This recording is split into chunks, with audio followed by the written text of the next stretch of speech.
so I am generally, even if I'm not working out of a particular book, I generally have a little umbrella that I'm working under for several talks. And so today's talk is the beginning of an umbrella about just abundant living. And the part that I had when I sent it to Deborah, I said it was going to be understanding the law of attraction.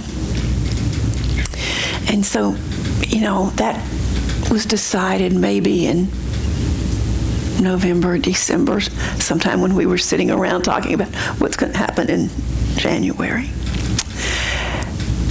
And so then last week on Tuesday, Mary Jane said, "What's Sunday's talk topic?"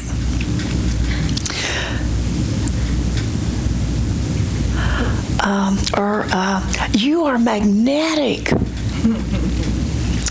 And so I've gone through the week and I've been thinking about magnets.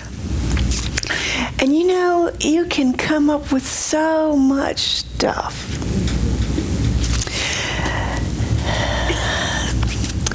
So one of the things about a magnet, if something is magnetized, and if it's a hard metal magnetized a hardened metal, it's always magnetic. In other words, it may not be near something that it's attracted to, but it's still magnetic all the time. And what it's attracting, it's always attracting, and just you let it get near that, and it will attract to that. Gerald in the kitchen just showed me, because he told me about it, but I couldn't repeat it without seeing it. We have this timer, and it's a magnetic timer, and we have these stainless steel tables. Well, stainless steel is not magnetic, but if he takes that he had the magnet by the stove, and he took it off because, well, we have a shelf on the stove that we needed to take down because we don't know if the fire inspector would approve it. So we took the magnet off. And when he put the magnet over on the table, he didn't throw it because it's a heavy thing, but he just kind of did like that. And what happened is, instead of it just going plop, to the stainless steel that it wasn't magnetic to, the underneath the frame is steel that it would be magnetized to. So it just kind of jumps to that steel. So even though there's stainless steel there, it's going to stick because it can go there. And that had some when he told me that, I thought, well, that's kind of like what happens to us in life. That magnet's going to pick what it's magnetic to, and it's going to get there. So even though it was over here was the stainless steel, and it jumped over there, the way that shows up in our life, the metaphysical interpretation of that is there are going to be things in our life that come between us and what we want. But our magnetizing attraction, our attracting force, can get through, around, over any objects. And that's what I love about Unity, because when I first came to Unity, my life kind of, I don't want to use the word, but it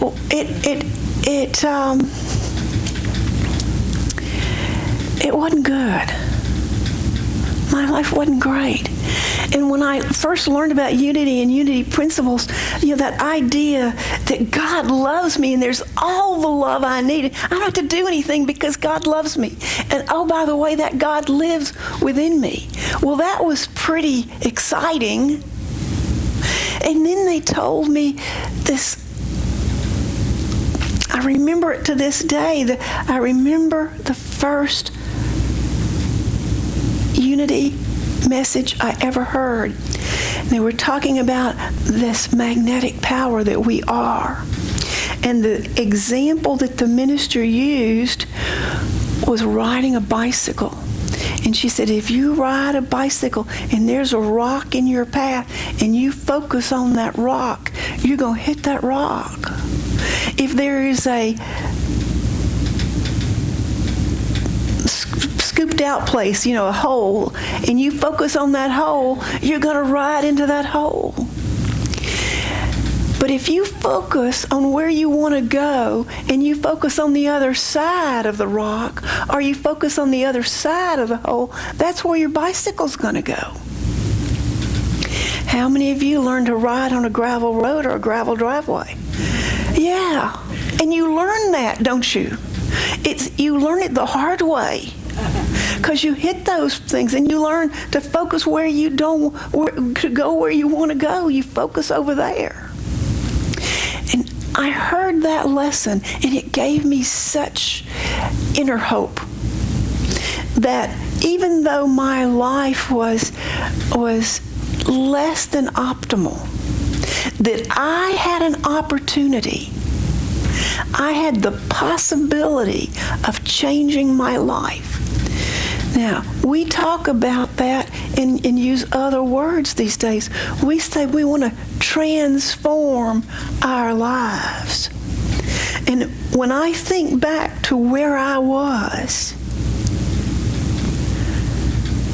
to the way I lived, to the thoughts I had, and to the lack of hope I had, to today, I can look back and say, my gosh, my life was transformed. When I'm over here walking through my life, I might not say I'm transforming my life today. But because I was using unity principles, I get over here and I look back to where I was, and my life was transformed.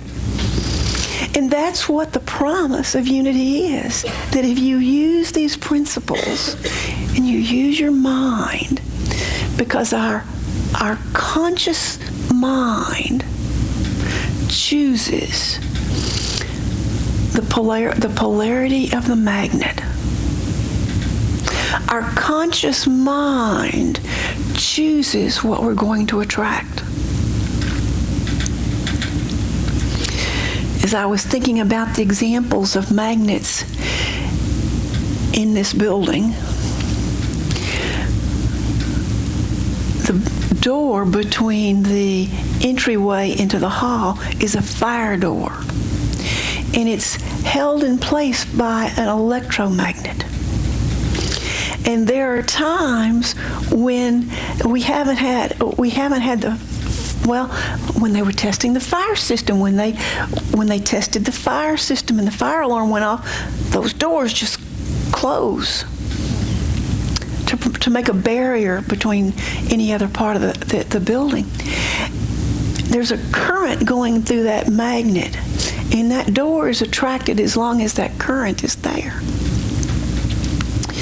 So that's a case where a magnet doesn't always attract. Once that current is gone, that door closes. And so the current that I want you to think about is that God current. As long as we have that God current, we're aware of that God current going out, that magnet is working.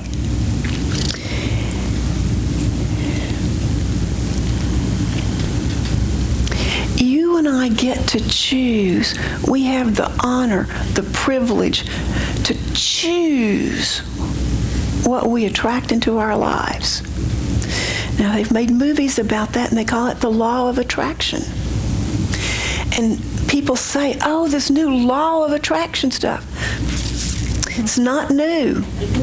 It's old. It's the same stuff. What our mind thinks about comes about. In Unity, we say thoughts held in mind produce after their kind. When somebody comes to me and they say, my life is in the pits, and they start telling me all the way it's on the pits, I will listen and I will pray.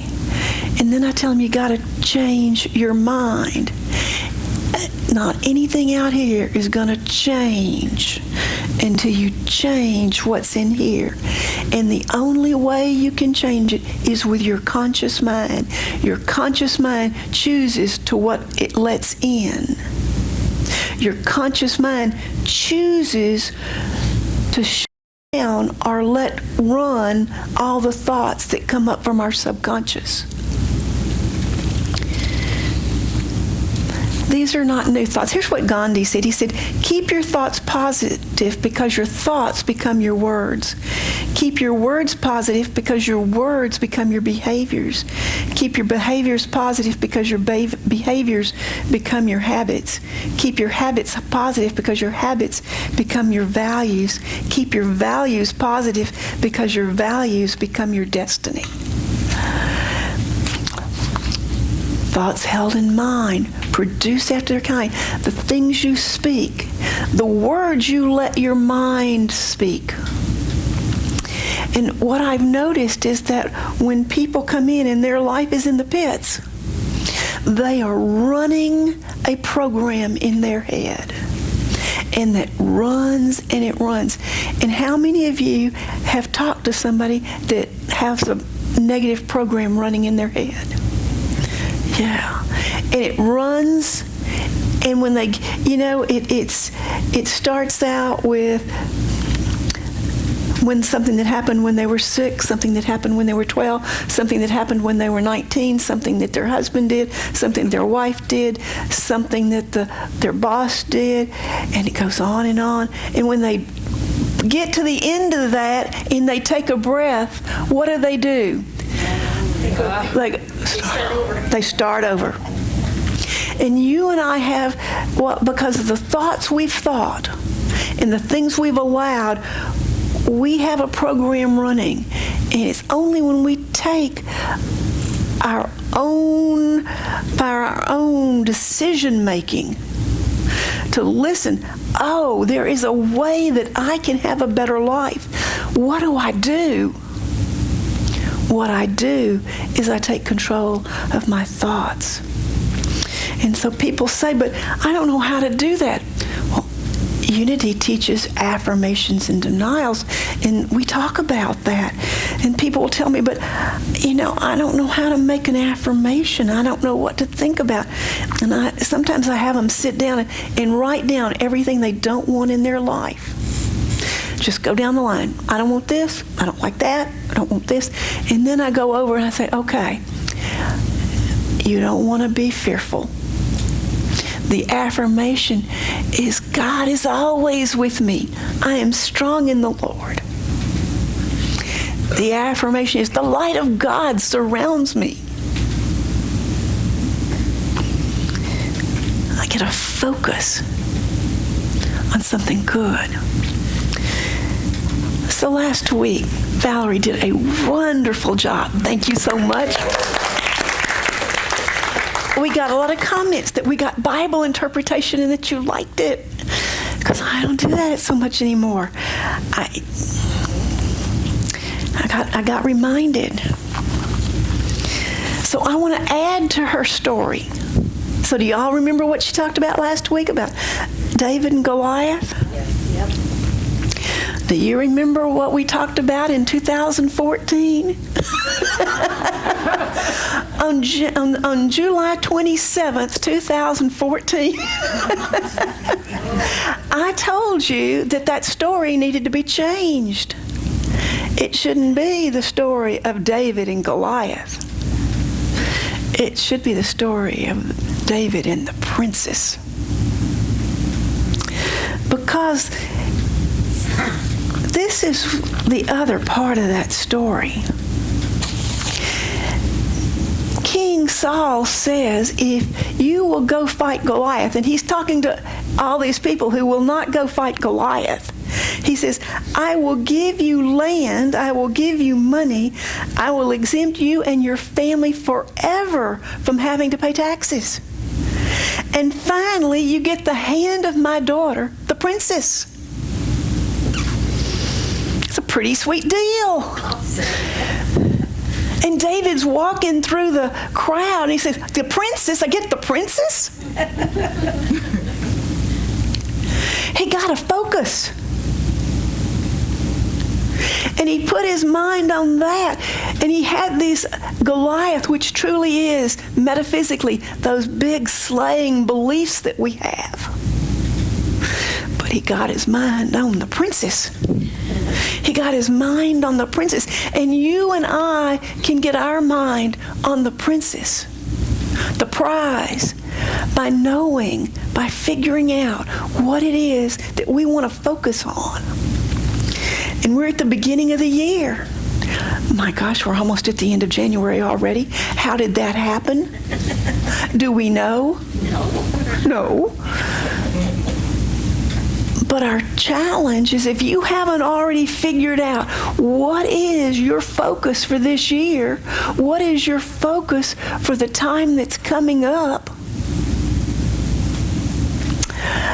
I'm going to guess that you're still going to be in the same space come December that you were in January.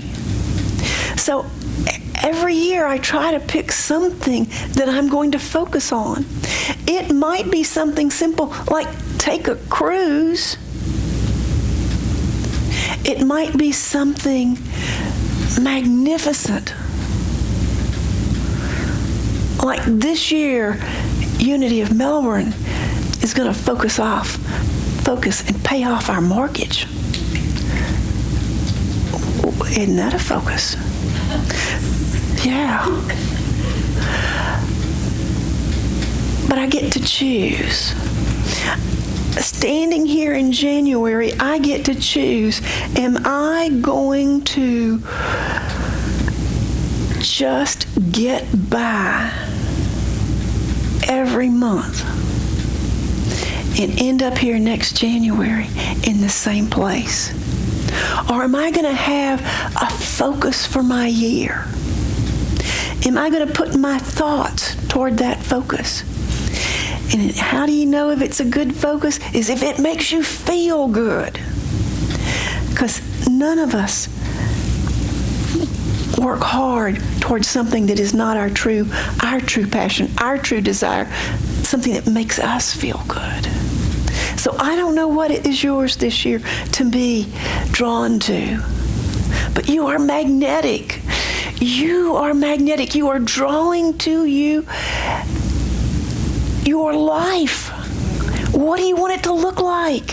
What do you want it to be like? Do you want it to be big? Do you want it to be bright? I know during this year, because I can look back over the last 18 years, I know that in the church there will be sad things that happen, that we will lose members, that we will lose friends. I know that that during this year, there'll be some time that I have something that's going to come up that's going to challenge me financially. I know that something's going to come up that either might not challenge me personally, but it might challenge the church, might challenge my children, my grandchildren financially. Something's going to come up that's going to be a health challenge. It's going to happen. Life happens. But where am I going to be? Am I going to end the year in a better space, regardless to all the things that happen? What is my magnet going to be sticking to? I get to choose. And so I invite you today, if you haven't already figured out where you want to be in January of 2018 that you choose.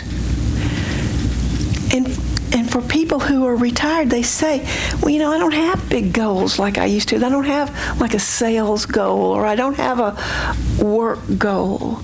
But you can have a spiritual goal. You can have a charitable goal.